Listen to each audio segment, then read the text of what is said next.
ಅತ್ಯಾಚಾರ ಮಾಡಿ 7 ಜನ ಏನು ಪಿಶಾಚಿಗಳು ಒಂದು ದೇವಸ್ಥಾನ ಒಳಗಡೆ ಕೊಂಡೋಗಿ ಅತ್ಯಾಚಾರ ಮಾಡಿ ಕೊಂದು ಬಿಸಾಡಿದ್ದಾರೆ. ಈ ಒಂದು ಕೃತ್ಯವನ್ನು ಖಂಡಿಸಿ ಇವತ್ತು ಅದೇ ರೀತಿ ಒಂದು ಉತ್ತರ ಪ್ರದೇಶದ ಒಬ್ರು ಜನಪ್ರತಿನಿಧಿ ಶಾಸಕರೊಬ್ರು ಒಂದು ಹುಡುಗಿಯನ್ನು ಅತ್ಯಾಚಾರ ಮಾಡಿದ್ದು ಇದರ ಬಗ್ಗೆ ಪ್ರಶ್ನಿಸಲು ಹೋದಂತಹ ಹುಡುಗಿಯ ತಂದೆಯನ್ನು ಪೊಲೀಸರು ಮತ್ತೆ ಅದೇ ರೀತಿ ಆ ಶಾಸಕರು ಅವರೊಟ್ಟಿಗೆ ಕೆಲವು ಆರೋಪಿಗಳು ಸೇರಿಕೊಂಡು ಕೊಂದು ಬಿಸಾಡಿದ್ದಾರೆ. ಆ ತಂದೆಯನ್ನು ಕೂಡ ಈ 2 ಕೃತ್ಯವನ್ನು ಖಂಡಿಸಿ ಇವತ್ತು ನಾವೊಂದು ಕಿನ್ನೆ ಗ್ರಾಮ ನಾಗರಿಕರೊಂದು ಈ ಒಂದು ಪ್ರತಿಭಟನೆ ಹಮ್ಮಿಕೊಂಡಿದ್ದೇವೆ. ಈ ಪ್ರತಿಭಟನೆಗೆ ನಮ್ಮ ಕರೆಗೆ ಹೋಗೊಟ್ಟು ಬಂದಿದ್ದಾರೆ ಕಿನ್ನೆ ಗ್ರಾಮ ಪಂಚಾಯತ್ ಉಪಾಧ್ಯಕ್ಷರಾದಂತಹ ಶ್ರೀಯುತ ಸಿರಾಜುದ್ದೀನ್ ಕಿನ್ನೆ ಅವರಿಗೆ ಕಿನ್ನೆ ಗ್ರಾಮಸ್ಥರ ಪರವಾಗಿ ಹಾರ್ದಿಕ ಸ್ವಾಗತವನ್ನು ಬಯಸ್ತಾ ಇದ್ದೇನೆ. ಅದೇ ರೀತಿ ಒಂದು ನಮ್ಮ ಕರೆಗೆ ಹೋಗೊಟ್ಟು ಬಂದಿದ್ದಾರೆ ಈ ವಾರ್ಡಿನ ಸದಸ್ಯರಾದಂತಹ ಹಿರಿಯರಾದಂತಹ ಶ್ರೀ ಮಹಮ್ಮದ್ ಇವರಿಗೂ ಕೂಡ ಆರ್ಥಿಕವಾದ ಸ್ವಾಗತ. ಅದೇ ರೀತಿ ನಮ್ಮ ಒಂದು ಕರೆಗೆ ಹೋಗೊಟ್ಟು ಬಂದಿದ್ದಾರೆ ರಫೀಕ್ ದಾರಿಮ್ ಇವರು ಕೂಡ ಬಂದಿದ್ದಾರೆ. ಇವರಿಗೂ ಕೂಡ ಆರ್ಥಿಕವಾದ ಸ್ವಾಗತ. ವಿದ್ಯಾರ್ಥಿಗಳು ಎಲ್ಲರೂ ಬಂದಿದ್ದಾರೆ. ಎಲ್ಲರಿಗೂ ಕೂಡ ಸ್ವಾಗತವನ್ನು ಬಯಸ್ತಾ ಇದ್ದೇನೆ. ಅದೇ ರೀತಿ ಮಾಧ್ಯಮ ಪ್ರತಿನಿಧಿ ಅಂತ ಆಸಿಫ್ ಅವರು ಕೂಡ ಇದ್ದಾರೆ. ಇವರಿಗೂ ಕೂಡ ಆರ್ಥಿಕವಾದ ಸ್ವಾಗತವನ್ನು ಬಯಸ್ತಾ ಮುಂದಕ್ಕೆ ಘೋಷಣೆಯನ್ನು ಕೂಗಲು ಆರಿಸುವವರನ್ನು ಮೀಸಲ ಜೀವನ ತೆರೆದವರು ನೀವು, ಆಶಿಫಲ ಬದುಕನ್ನು ಕಸಿದವರು ನೀವು. ಇಲ್ಲ ನಾವು ಒಪ್ಪಲ್ಲ, ನಿಮ್ಮೆಯ ಕಾನೂನು ಒಪ್ಪಲ್ಲ. ಇಲ್ಲ ನಾವು ಒಪ್ಪಲ್ಲ, ನಿಮ್ಮೆಯ ಕಾನೂನು ಒಪ್ಪಲ್ಲ. ತಡೆಯುವ ನಿಮ್ಮನ್ನ ಧರ್ಮದ ಹೆಸರಲ್ಲಿ ಬದುಕುವ ಸಂಘಿಗಳೇ, ಈಗ ಎಲ್ಲಿ ಕಣ್ಮನೆಯಾದರು ನೀವು. ಮಹಿಳೆಯರಿಗೆ ಅತ್ಯಾಚಾರ ಮಾಡಿ ದೇಶದ ಮಾನವನ್ನು ಕಳೆದವರೇ, ಇಲ್ಲ ನಾವು ಒಪ್ಪಲ್ಲ, ನಿಮ್ಮೆಯ ಕಾನೂನು ಒಪ್ಪಲ್ಲ. ಇಲ್ಲ ನಾವು ಒಪ್ಪಲ್ಲ, ನಿಮ್ಮೆಯ ಕಾನೂನು ಒಪ್ಪಲ್ಲ. ವೀರ ವೀರ ಪ್ರಜೆಗಳೇ, ವಿರಳತೆಯಿಂದ ಮುನ್ನುಗ್ಗಿ ಫಾಸಿಸ್ಟರನ್ನು ಹಿಮ್ಮೆಟ್ಟಿಸಲು ಧೈರ್ಯದಿಂದ ಎದೆಯೋಡಿ. ಇಲ್ಲ ನಾವು ಒಪ್ಪಲ್ಲ, ನಿಮ್ಮೆಯ ಕಾನೂನು ಒಪ್ಪಲ್ಲ. ಇಲ್ಲ ನಾವು ಒಪ್ಪಲ್ಲ, ನಿಮ್ಮೆಯ ಕಾನೂನು ಒಪ್ಪಲ್ಲ. ಕೊಂದಿರಿ ನೀವು ಸುಜನ್ಯವನ್ನು, ಮೀಸಲ ಜೀವವನ್ನು ಕಲಿತವರು ನೀವು, ಆಶಿಫಲ ಬದುಕನ್ನು ಕಸಿದವರು ನೀವು, ಆಶಿಫಲ ಬದುಕನ್ನು ಕಸಿದವರು ನೀವು. ಇಲ್ಲ ನಾವು ಒಪ್ಪಲ್ಲ, ನಿಮ್ಮೆಯ ಕಾನೂನು ಒಪ್ಪಲ್ಲ. ಇಲ್ಲ ನಾವು ಒಪ್ಪಲ್ಲ, ನಿಮ್ಮೆಯ ಕಾನೂನು ಒಪ್ಪಲ್ಲ. ತಡೆಯೋ ನಿಮ್ಮನ್ನ ಧರ್ಮದ ಹೆಸರಲ್ಲಿ ಬದುಕುವ ಸಂಘಿಗಳೇ, ಧರ್ಮದ ಹೆಸರಲ್ಲಿ ಬದುಕುವ ಸಂಘಿಗಳೇ, ಈಗ ಎಲ್ಲಿ ಕಣ್ಮರೆಯಾದರು ನೀವು. ಇಲ್ಲ ನಾವು ಒಪ್ಪಲ್ಲ, ನಿಮ್ಮೆಯ ಕಾನೂನು ಒಪ್ಪಲ್ಲ. ಇಲ್ಲ ನಾವು ಒಪ್ಪಲ್ಲ, ನಿಮ್ಮೆಯ ಕಾನೂನು ಒಪ್ಪಲ್ಲ. ಧಿಕ್ಕಾರ ಧಿಕ್ಕಾರ, ಆರ್ಎಸ್ ಅವರಿಗೆ ಧಿಕ್ಕಾರ, ಧಿಕ್ಕಾರ ಧಿಕ್ಕಾರ, ಕೇಂದ್ರ ಸರ್ಕಾರಕ್ಕೆ ಧಿಕ್ಕಾರ, ಧಿಕ್ಕಾರ ಧಿಕ್ಕಾರ, ಆರ್ಎಸ್ಗೆ ಧಿಕ್ಕಾರ, ಆರ್ಎಸ್ಎಸ್ಗೆ ಧಿಕ್ಕಾರ. ಮತ್ತು ಉತ್ತರ ಪ್ರದೇಶದಲ್ಲಿ ಮುಗ್ಧ ಬಾಲಕಿಯನ್ನು ಅತ್ಯಾಚಾರಕ್ಕೆ ವಿರುದ್ಧ ಕಿನ್ನೆ ಗ್ರಾಮದ ಈ ರಹಮತ್ ನಗರ ಕುರಿಯ ಪ್ರದೇಶದ ನಾಗರಿಕರು ಹಮ್ಮಿಕೊಂಡಿದ್ದಂತಹ ಈ ಪ್ರತಿಭಟನಾ ಸಮಾವೇಶಕ್ಕೆ ನಾನು ಪ್ರಪ್ರಥಮವಾಗಿ ಇದರ ಆಯೋಜಕರನ್ನು ಅಭಿನಂದಿಸುತ್ತಾ, ಈ ಒಂದು ಯುವಕರು ಈ ಸಂಜೆ ಟೈಮಲ್ಲಿ ಇಷ್ಟೊಂದು ಜನ ಸೇರಿ ನಮ್ಮ ಖಂಡನಾ ನಿರ್ಣಯವನ್ನು ಮಂಡಿಸುವುದರಲ್ಲಿ ನನಗೆ ತುಂಬ ಸಂತೋಷವಾಗಿದೆ. ಯಾಕೆಂದರೆ ಇವತ್ತು ಜಮ್ಮು ಕಾಶ್ಮೀರ ಮತ್ತು ಉತ್ತರ ಪ್ರದೇಶದಲ್ಲಿ ಆಡಳಿತ ನಡೆಸುವಂತಹ ಸಂಘ ಪರಿವಾರ ಪ್ರಾಯೋಜಿತ ಬಿಜೆಪಿ ಸರ್ಕಾರವು ಮುಗ್ಧ ಹೆಣ್ಣು ಮಕ್ಕಳಿಗೆ ರಕ್ಷಣೆ ಇಲ್ಲದಂತಾಗಿದೆ. ಈ ಒಂದು ಅತ್ಯಾಚಾರ ವಿಷಯದಲ್ಲಿ ನಮ್ಮ ಕೇಂದ್ರ ಸಚಿವರ ಹತ್ರ ಕೇಳಿದಾಗ ಕೇಂದ್ರ ಸಚಿವರು ಹೇಳ್ತಾರೆ ಇದೊಂದು ಸಿಂಪಲ್ ವಿಷಯ, ಇದನ್ನು ನೀವು ದೊಡ್ಡದಾಗಿ ಮಾತಾಡಿ ಭಾರತದ ಪ್ರವಾಸೋದ್ಯಮಕ್ಕೆ ಧಕ್ಕೆ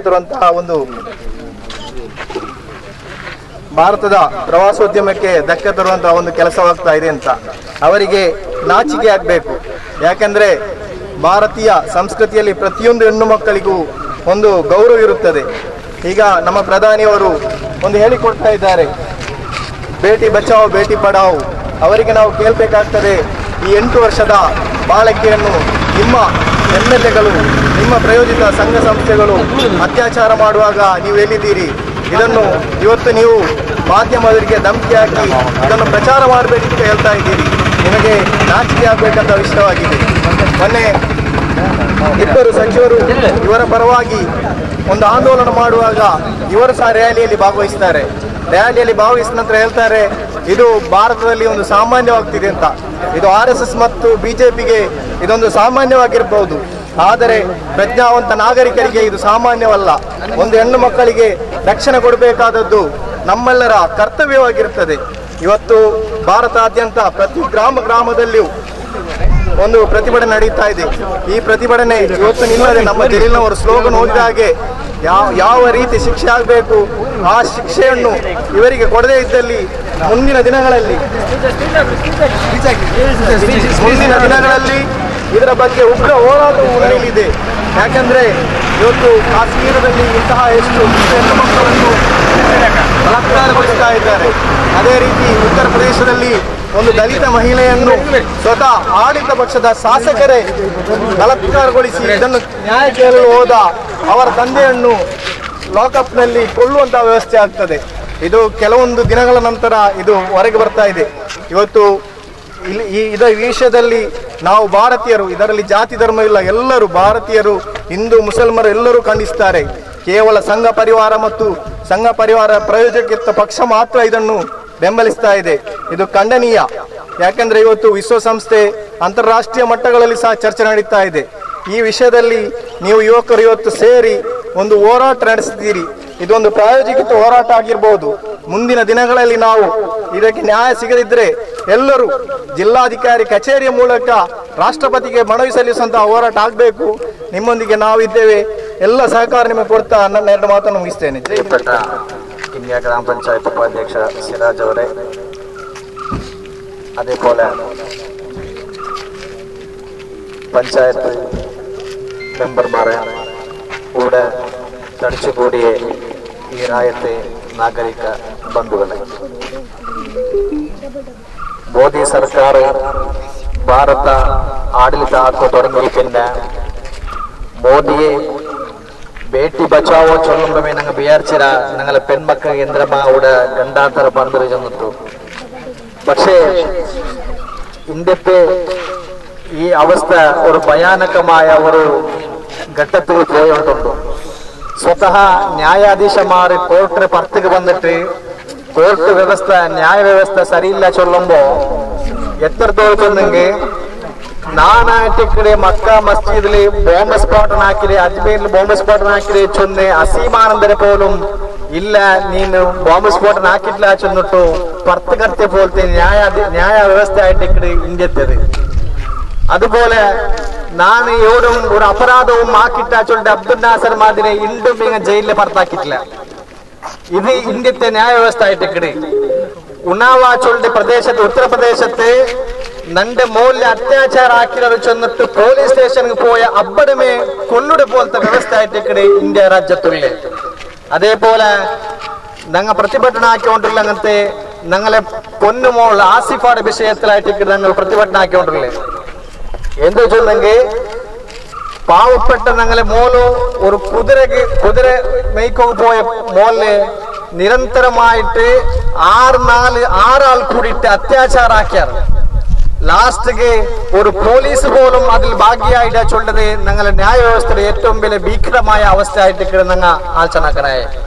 ಇದಕ್ಕೆಲ್ಲ ಎತ್ತರದೋಲ್ ಚೆನ್ನಂಗೆ ನಂಗಲೆ ಮೋಲ್ಲೆ ಲಾಸ್ಟ್ ಕೊಲ್ಲಡ್ ಪೋಣಗೋ ಅವಳ ಜೀವ ಪೋಯಿಂಟಿಂಗ್ ಒರಪ ಹಾಕೊಂಡಾಯ್ತು ತಲಕ್ಕೆ ಕಲ್ಲಿಡುಂಬ ಈ ಪೊಲೀಸ್ ಚೊಲ್ಡು ഒർക്ക കൂടെ നാണ് നിക്കൊറു ചെന്നിട്ട് ഒർക്ക കൂടെ നാണ് അവൾ അത്യാചാരം ആക്കണല്ലോ ഞങ്ങളെ പൊന്നുമോള് വിചാരിച്ചാല് നന്റെ ബച്ചാവാക്കുന്നതായിട്ടേക്ക് പോലീസ് നിപ്പാട്ടുണ്ട്. പക്ഷേ പോലീസ് ഒന്നുകൂടി അവളെ മാന പിച്ച് ചീന്തിയ. അതുകൊണ്ട് പ്രിയപ്പെട്ട സഹോദരന്മാരെ, ഇത് ഇന്ന് തുടങ്ങിയതല്ല. ഇത് വെറും കാമാന്തരാക്കിയ പോലത്തെ അത്യാചാരല്ല, ഇത് ധർമാന്തർ കൂടിയായിട്ട് കിടങ്ങ. നിർഭയുടെ അത്യാചാರ ಹಾಕಿದೆ ಖಾಲಿ ಕಾಮಾಂದರು ಹಿಂಗ ಧರ್ಮಾಂತರ. ಜೈ ಶ್ರೀರಾಮ್ ಚೊಂದಿಟ್ಟು ஒரு ದೇವಸ್ಥಾನದ ಉಲ್ಗ போயிட்டு 6 ನಾள் ನಿರಂತರ ಚೋರು ಕೊಡ್ಕಾಂಟಿ ತಂದಿ ಕೊಡ್ಕಾಂಟಿ ಅತ್ಯಾಚಾರ ಹಾಕಿ ಬೋಲ್ತೆ ವಿಷಯ ಆಯ್ತು. ಇದು ಲೋಕ ಇಡೀ ಇಂಡಿಯಾ ಲೋಕത്തെ മുന്നിൽ തല തഗ്മാട്ടാങ്ങത്തെ ഒരു വിഷയ ആയിട്ട്. അതുകൊണ്ട് ഞങ്ങ എല്ലാവരും ഒగ్గട്ടായിട്ട് ഇനി മുതൽ ഇനൊരു ആസിഫയുടെ ആവർത്തിക്കുമ്പോൾ തീരാ ചൊല്ലെ ഒരു സങ്കല്പന ಹಾಕೋಣ മാത്രമല്ല, ഇതിന് ಅಂಕ ಗಲ್ಲು ಶಿಕ್ಷೆ ಆವರ್ತೋರು ನಂಗೆ ನಿರಂತರമായ ಹೋರಾಟ ಹಾಕೋಣ ಚೆಂದಿಟ್ಟು ನಾನು ನನ್ನ ಬಳಕದ ಪಾಡ್ರ ಹಮ್ಮಿಕೊಂಡಂತಹ ಇಡೀ ರಾಷ್ಟ್ರ ವ್ಯಾಪ್ತಿಯಲ್ಲಿ ಅವಮಾನವಾದಂತಹ ರೀತಿಯಲ್ಲಿ ನಮ್ಮ ಸಹೋದರಿ 8 ಹರೆಯದ ಆಸಿಫಾಳನ್ನು ಬರ್ಬರ ರೀತಿಯಲ್ಲಿ ಹತ್ಯೆಗೈದು ಅವಮಾನಕ ರೀತಿಯಲ್ಲಿ ಅವರನ್ನು ಕೊಂದಂತಹ ರಾಕ್ಷಸಿ ಆರೋಪಿಗಳಿಗೆ ಅವರಿಗೆ ತಕ್ಕನಾದಂತಹ ನ್ಯಾಯಾಲಯವು ತ್ವರಿತಗತಿಯಲ್ಲಿ ಶಿಕ್ಷಿಸಿ ಅವರನ್ನು ಮರಣದೊಂದಿಗೆ ವಿಧಿಸಿದರೆ ಮಾತ್ರ ನಮ್ಮ ಸಹೋದರಿಗೆ ಒಂದು ನ್ಯಾಯ ಸಿಗಬಹುದು ಎಂಬ ಒಂದು ಅನಿಸಿಕೆ. ಪ್ರತ್ಯೇಕವಾಗಿ ಬೇಟಿ ಬಚಾವೋ ಕಾರ್ಯಕ್ರಮ ಕೇಂದ್ರ ಸರ್ಕಾರ ಹಮ್ಮಿಕೊಂಡಾಗ ಏನು ಹೆಣ್ಣು ಮಕ್ಕಳಿಗೆ ರಕ್ಷಣೆ ಅಂತ ಕೊಟ್ಟು ಆ ಹೆಣ್ಣು ಮಕ್ಕಳ ಮೈಗೆ ಕೈ ಹಾಕಿ ಪರಚಿ ತಿನ್ನುವಾಗ ಆ ರಕ್ಷಣೆ ಭಾರತ ಪ್ರಜಾಪ್ರಭುತ್ವದ ಅಡಿಯಲ್ಲಿ ರಕ್ಷಣೆ ಇಲ್ಲಂತಾಗಿದೆ. ಆ ನಿಟ್ಟಿನಲ್ಲಿ ಇವತ್ತು ಗಲ್ಲು ಶಿಕ್ಷೆ ಯಾವ ರೀತಿ ಆಗಬೇಕಂದ್ರೆ ನಮ್ಮ ಗಲ್ಫ್ ರಾಷ್ಟ್ರಗಳಲ್ಲಿ ಅತ್ಯಾಚಾರಿಗಳಿಗೆ 5 ನಿಮಿಷದಲ್ಲಿ ಅವರಿಗೆ ಗಲ್ಲು ಶಿಕ್ಷೆ ಆಗುವಂತಹ ಸಂದರ್ಭ ಈ ಭಾರತ ದೇಶದಲ್ಲಿ. ಆದರೆ ಈ ಬೇಟಿ ಬಚಾವೋ ಎಂಬ ಒಂದು ಕಾರ್ಯಕ್ಕೆ ಮೋದಿ ಸರ್ಕಾರಕ್ಕೆ ಆ ಒಂದು ನೆಮ್ಮದಿ ಸಿಗಬೇಕೆ ಹೊರತು ಖಾಲಿ ಬೇಟಿ ಬಚಾವೋ ಎಂಬ ಆಂದೋಲನ ಮಾಡಿ ನಮ್ಮ ಹೆಣ್ಣು ಮಕ್ಕಳನ್ನು ಕೊಳ್ಳುವ ರೀತಿಯಲ್ಲಿ ನೋಡಿದರೆ ಈ ಭಾರತ ದುಸ್ಥಿತಿಯಲ್ಲಿದೆ ಎಂದು ಭಾವಿಸ್ತಾ ಇದ್ದೇವೆ ನಾವು. ಭಾರತ ರಕ್ತದಲ್ಲಿ ಕುದಿಯುತ್ತಾ ಇದೆ. ಈ ಭಾರತ ದೇಶ ಬರೀ ಹಿಂದೂಗಳದಲ್ಲ, ಮುಸಲ್ಮಾನರದಲ್ಲ, ಸಿಖ್ಖರದಲ್ಲ, ಪ್ರತಿ ಜೀವರಾಶಿಗಳದು ಮಾನವ ಕುಲದ ಭಾರತ ಆಗಿದೆ. ಆದ್ದರಿಂದ ಭಾರತ ದೇಶ ಮುಕ್ತವಾಗಬೇಕಾದ್ರೆ ನಾವೆಲ್ಲರೂ ಒಗ್ಗಟ್ಟಿನಲ್ಲಿ ಹೋರಾಟ ಮಾಡಿದರೆ ನಮ್ಮ ಆಸಿಫಾಳ ಒಂದು ಆತ್ಮಕ್ಕೆ ಶಾಂತಿ ಸಿಕ್ಕಿ ಅವರಿಗೆ ಜೈಲು ಶಿಕ್ಷೆ ಆಗಬೇಕಂದ ಈ ಸಂದರ್ಭದಲ್ಲಿ ನಾವು ಪ್ರತಿಭಟನೆಯಲ್ಲಿ ಕೂಗು ಕೇಳ್ತಾ ಇದ್ದೇವೆ. ಆದ್ದರಿಂದ ನಾವೆಲ್ಲರೂ ಭಾರತೀಯರಾಗಿ ಸರ್ವ ಜನಾಂಗದ ಶಾಂತಿಯ ತೋಟ ಆಗಬೇಕೇ ಹೊರತು ರಕ್ತದ ಹೋಕಳಿ ಮಾಡಿದರೆ ಖಂಡಿತ ನಾವು ಈ ನ್ಯಾಯ ಸಿಗುವವರೆಗೂ ನಾವು ಅವರಿಗೆ ಗಲ್ಲು ಶಿಕ್ಷೆ ಆಗುವವರೆಗೂ ನಾವು ಇದನ್ನು ಹೋರಾಟ ನಾವು ಮುಂದುವರಿಸ್ತಾ ಇದ್ದೇವೆ ಎಂದು ಈ ಸಂದರ್ಭದಲ್ಲಿ ನಾನು ಹೇಳ್ತಾ ಇಷ್ಟಪಡ್ತಾ ಇದ್ದೇನೆ. ಆದರೆ ನಮ್ಮ ಈ ಪ್ರಜಾಪ್ರಭುತ್ವ ರಾಷ್ಟ್ರ ಮಳಗ್ತಾ ಇದೆ, ಪ್ರಕಾಶಿಸ್ತಾ ಇಲ್ಲ. ಆದ್ದರಿಂದ ನಾವು ಮಾನವರು ಇಡೀ ಭಾರತ ದೇಶದ ಇಡೀ ಪ್ರಪಂಚವೇ ನಮ್ಮ ನಾಚಿಕೆ ಮಾಡುವಂತ ಈ ಘಟನೆ RSS ಸಂಘ ಪರಿವಾರ ಮಾಡ್ತಾ ಇದೆ. ಅವರ ಉದ್ದೇಶ ಭಾರತದ ಮೂಲೆ ಮುಕ್ಕೆಯಿಂದ ಹಿಂದೂ ರಾಷ್ಟ್ರ ಮಾಡಲಿಕ್ಕೆಗೋಸ್ಕರ ಜಮ್ಮು ಕಾಶ್ಮೀರದಿಂದ ಹಿಡಿದು ಮಕ್ಕಳನ್ನು ಅವಮಾನಕ ರೀತಿಯಲ್ಲಿ ಕ್ರೂರ ರೀತಿಯಲ್ಲಿ ಕೊಳ್ಳುತ್ತಾ ಬರ್ತಾ ಇದ್ದಾರೆ. ನಾವು ದೂರದ ಫಲಸ್ತೀನ್ ಅಲ್ಲಿ ನಮ್ಮ ಮುಂದೆ ನಾವು ಪೇಪರಲ್ಲಿ ಓದುವ ಕಾಲ ನಮಗೆ ನಾವು ಬಹಳ ಹತ್ತಿರವಾಗ್ತಾ ಇದೆ. ಈಗ ಭಾರತ ದೇಶದಲ್ಲಿ ಮಕ್ಕಳನ್ನು ಸಂರಕ್ಷಿಸುವಂತ ಪ್ರತಿ ನಮ್ಮ ಸಹೋದರಿ ಪ್ರತಿ ದಯವಿಟ್ಟು ಸಹೋದರಿ ಕ್ಷಮಿಸಬೇಕಾಗಿ ಕೇಳಿಕೊಳ್ತಾನೆ. ನಮ್ಮ ಅಣ್ಣನಾಗಿ ನಮಗೆ ಏನೂ ಮಾಡ್ಲಿಕ್ಕೆ ಆಗಲಿಲ್ಲ. ಬರೀ ಕಡೆ ಪಕ್ಷ ಅವರಿಗೆ ನ್ಯಾಯ ದೊರಕಿಸಲಿ, ನಮ್ಮ ಅವರ ಶಾಂತಿಗೆ ಅವರ ಕುಟುಂಬಕ್ಕೂ ಶಾಂತಿ ಸಿಗಲೆಂದು ಅಲ್ಲಾಹನಲ್ಲಿ ಆಡುತ್ತಾ ಅವರ ಕುಟುಂಬಕ್ಕೆ ಶಾಂತಿ ನೆಮ್ಮದಿ ಸಿಗಲೆಂದು ಹಾರೈಸ್ತಾ ಈ ಪ್ರತಿಭಟನೆ ಯಶಸ್ವಿಯಾಗಲೆಂದು ಹಾರೈಸ್ತಾ ನೋಡ ಮಾತನ್ನು ಮುಗಿಸ್ತೇನೆ. ಜೈ ಹಿಂದ್, ಜೈ ಭಾರತ್. ಹೋರಾಟ ಗಳಿಸುವ ಶೆಟ್ಟಿಗಳೇ, ಎಚ್ಚರಿಕೆ, ನಿಮಗೆ ಎಚ್ಚರಿಕೆ. ಧಿಕ್ಕಾರ, ಧಿಕ್ಕಾರ, ನರೇಂದ್ರ ಮೋದಿಗೆ ಧಿಕ್ಕಾರ. ತ್ರಿವೇಣಿ ತಲಾಖ್ ಕಾನೂನು ತಂದ ಮೋದಿ ಮೋದಿಗೆ ಇದಕ್ಕೆ ಯಾವ ಕಾನೂನು?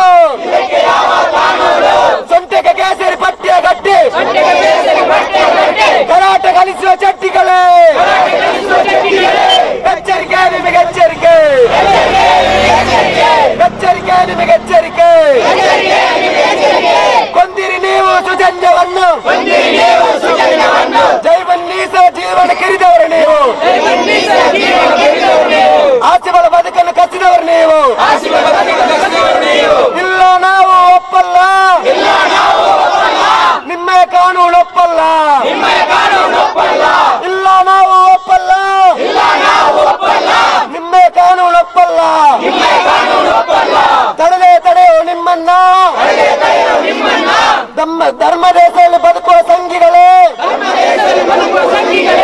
ಈಗ ಎಲ್ಲಿ ಕಣ್ಮಣಿಯಾದರು ನೀವು? ಮಹಿಳೆಯರಿಗೆ ಅತ್ಯಾಚಾರ ಮಾಡಿ ದೇಶ ಮಾನವನ್ನು ಕಳೆದವರೇ, ಮಹಿಳೆಯರ ಮೇಲೆ ಅತ್ಯಾಚಾರ ಮಾಡಿ ದೇಶದ ಮಾನವನ್ನು ಕಳೆದವರೇ, ಇಲ್ಲ ನಾವು ಒಪ್ಪಲ್ಲ, ನಿಮ್ಮ ಕಾನೂನು ಒಪ್ಪಲ್ಲ. ಧಿಕ್ಕಾರ ಧಿಕ್ಕಾರ, ಬಿಜೆಪಿಗೆ ಧಿಕ್ಕಾರ, ಧಿಕ್ಕಾರ ಧಿಕ್ಕಾರ, RSS ಅವರಿಗೆ ಧಿಕ್ಕಾರ, RSSಗೆ ಧಿಕ್ಕಾರ, ಧಿಕ್ಕಾರ ಧಿಕ್ಕಾರ,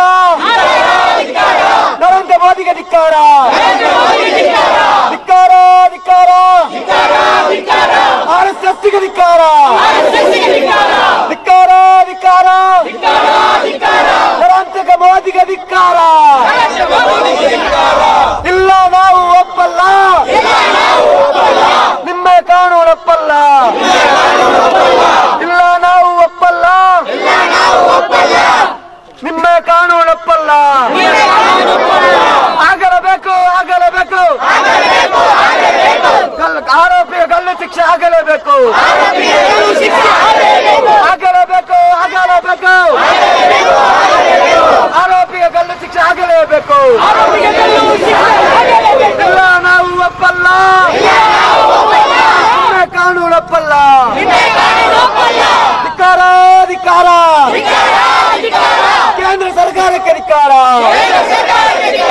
ಧಿಕ್ಕಾರ ಧಿಕ್ಕಾರ, ಕೇಂದ್ರ ಸರ್ಕಾರಕ್ಕೆ ಧಿಕ್ಕಾರ. ಇಲ್ಲ ನಾವು ಒಪ್ಪಲ್ಲ, ನಿಮ್ಮ ಕಾನೂನು ಒಪ್ಪಲ್ಲ. ವೀರ ವೀರ ಪ್ರಜೆಗಳೇ, ವೀರತೆಯಿಂದ ಮುನ್ನುಗ್ಗಿ, ವೀರ ವೀರ ಪ್ರಜೆಗಳೇ, ವೀರತೆಯಿಂದ ಮುನ್ನುಗ್ಗಿ. ಸಂಬಂಧಿಸಿದಂತೆ ಮತ್ತು ಉತ್ತರ ಪ್ರದೇಶದಲ್ಲಿ ನಡೆದಂತಹ ಅತ್ಯಾಚಾರ ಪ್ರಕರಣ ಮತ್ತು ಕೊಲೆಗೆ ಸಂಬಂಧಿಸಿದ ಕುಟುಂಬಗಳಿಗೆ ನ್ಯಾಯ ಒದಗಿಸುವ ಬಗ್ಗೆ ಈ ಮೇಲ್ಕಂಡ ವಿಷಯಕ್ಕೆ ಸಂಬಂಧಿಸಿದಂತೆ ಇತ್ತೀಚೆಗೆ ಜಮ್ಮು ಕಾಶ್ಮೀರದ ದೇವಸ್ಥಾನವೊಂದರಲ್ಲಿ ಕುದುರೆ ಮೇಯಿಸಲು ಹೋದಂತಹ 8 ವರ್ಷದ ಆಶೀಫಾ ಎಂಬ ಮುಗ್ಧ ಹುಡುಗ ನಿರಂತರವಾಗಿ 4 ದಿವಸಗಳ ಕಾಲ 7 ಜನ ಪಿಶಾಚಿಗಳು ಪೊಲೀಸ್ ಪ್ರಾಥಮಿಕ ವರದಿಯಂತೆ ನಿರಂತರವಾಗಿ ಅತ್ಯಾಚಾರವೆಸಗಿ ಆ ಮುಗ್ಧ ಹುಡುಗಿಯನ್ನು ಕೊಂದು ಬಿಸಾಡಿದ್ದು ಇದೊಂದು ಘೋರ ಕೃತ್ಯವಾಗಿರುತ್ತದೆ. ಇದರಿಂದ ಇಡೀ ಭಾರತ ದೇಶವೇ ವಿಶ್ವದ ಮುಂದೆ ತಲೆ ತಗ್ಗಿಸುವಂತಹ ಒಂದು ವಿದ್ಯಮಾನ ಉಂಟಾಗಿದ್ದು, ಅದೇ ರೀತಿ ಜನರಿಂದ ಆಯ್ಕೆಯಾದಂತಹ ಒಬ್ಬ ಶಾಸಕ ಉತ್ತರ ಪ್ರದೇಶದಲ್ಲಿ ಒಂದು ಅಪ್ರಾಪ್ತ ಹುಡುಗಿಯನ್ನು ಅತ್ಯಾಚಾರವೆಸಗಿ ಇದರ ಬಗ್ಗೆ ದೂರ ನೀಡಲು ಹೋದಂತಹ ಹುಡುಗಿಯ ತಂದೆಯನ್ನು ಪೊಲೀಸರು ಹಾಗೂ ಆರೋಪಿಗಳು ಸೇರಿಕೊಂಡು ಕೊಂದು ಹಾಕಿದ್ದು ಇದು ಕೂಡ ಒಂದು ರೀತಿಯಲ್ಲಿ ಘೋರ ಕೃತ್ಯವಾಗಿದ್ದು, ಈ 2 ಪ್ರಕರಣಗಳಲ್ಲಿ ಅಪರಾಧಿಗಳಿಗೆ ಗಲ್ಲು ಶಿಕ್ಷೆ ನೀಡುವಂತೆ ಮತ್ತು ಇನ್ನು ಮುಂದೆ ಇಂತಹ ಕೃತ್ಯಗಳು ನಡೆಯುವಂತೆ ಸಂಬಂಧಪಟ್ಟ ಅಧಿಕಾರಿಗಳು ತಿಳಿಸಿದರೆ ಈ ಮೂಲಕ ತಮಗೆ ಮನವಿ ಪತ್ರವನ್ನು ಸಲ್ಲಿಸಲಾಗಿದೆ. ಈ ಮನವಿ ಪತ್ರವನ್ನು ಆಜಾದ್ ಸ್ಪೋರ್ಟ್ಸ್ ಕ್ಲಬ್ ಇದರ ಅಧ್ಯಕ್ಷರಾದಂತಹ ಶ್ರೀಯುತ ಅಬ್ದುಲ್ ಖಾದರ್ ತಯ್ಯಬ್ ರವರು ಇನ್ನೇ ಗ್ರಾಮ ಪಂಚಾಯತ್ ಅಬ್ದುಲ್ ಖಾದರ್ ತಯ್ಯಬ್ ಅವರ ಜೊತೆ ನಮ್ಮ ಹಿರಿಯರಾದಂತಹ ಅಬ್ಬುಕುರಿ ಇವರು ಜಂಟಿಯಾಗಿ ಇನ್ನೇ ಗ್ರಾಮ ಪಂಚಾಯತ್ ರಫೀಕ್ ದಾರ್ಮಿ ಅದೇ ರೀತಿ ಎಲ್ಲರೂ ಸೇರಿಕೊಂಡು ಕಿನ್ನ ಗ್ರಾಮ ಪಂಚಾಯತ್ ಉಪಾಧ್ಯಕ್ಷರಂತ ಶ್ರೀಯುತ ಸಿರಾಜುದ್ದೀನ್ ಇವರಿಗೆ ನೀಡಬೇಕಾಗಿ ಕೇಳಿಕೊಳ್ತಾರೆ. ಮುಂತಾದವರ ನೇತೃತ್ವದಲ್ಲಿ ನಾಗರಿಕರ ಪರವಾಗಿ ಈ ಒಂದು ಮನವಿ ಪತ್ರವನ್ನು ಸಿರಾಜುದ್ದೀನ್ ಕಿನ್ಯಾ ಅದೇ ರೀತಿ ಪಂಚಾಯತ್ ಸದಸ್ಯರಿಗೆ ಈ ಒಂದು ಮನವಿ ಪತ್ರವನ್ನು ಸಲ್ಲಿಸಲಾಗಿದೆ. ಧನ್ಯವಾದಗಳು.